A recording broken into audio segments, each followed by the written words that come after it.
Hi, I'm John. I'm a maths teacher currently teaching in Brixton. Today I'm going to help you go through some maths problems such as this, and I hope that it helps.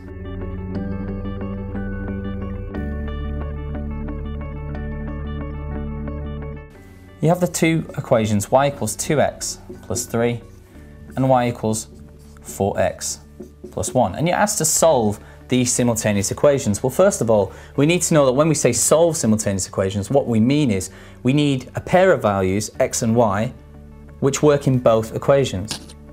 There's two ways of doing this. The first way, which is really nice if you have the time or the ICT facilities, is simply to plot the two graphs. We just put something here. The two graphs would look something like this and like this. This one here crossing at 1, this one here, not a great diagram, crossing at 3, and then you just read off the point where they cross. Obviously not the most accurate of diagrams, but if you can draw yourself an accurate diagram, you simply read off this coordinate and that will give you an x and a y value that works in these two equations. The way that we do it without the diagram is the following.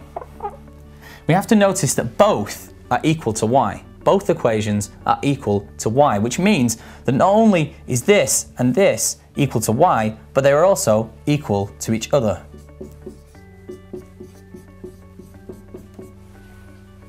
Once again, just to recap, the reason we have this is because both are equal to the same thing. The next step is just to realize that we need all the x terms on one side and all the numerical terms on the other side.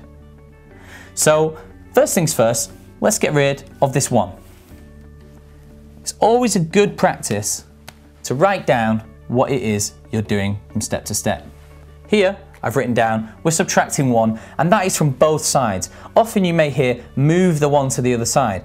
It's good to understand that what you're actually doing is subtracting the 1 from both sides.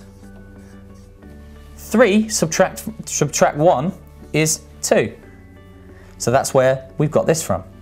And on this side, 1 subtract 1 is 0. So we're left with just 4x. The next step, I'll draw this again in a different colour, is to take this 2x away. Now what we have on this side, because 2x minus 2x is 0, is 2 equals 4x minus 2x, which is 2x. And the final step to find our x value is to realise that we need to get rid of this 2 here. So what we do is we divide by 2. This gives us 1 on the left-hand side and just x on the right-hand side. And now we have an x value that will work in both. Now let's find a y value that corresponds to this x. I'm just going to remove this working here. And remember that x was equal to 1. What we simply do is substitute this into either of the equations. Y equals 2, 1 for x, plus 3. So y is equal to 2, because 2 multiplied by 1 is just 2, plus 3, which is equal to 5. So the coordinate which works for both equations is 1, 5. And this is the solution for the simultaneous equation. And that's how to solve simultaneous equations.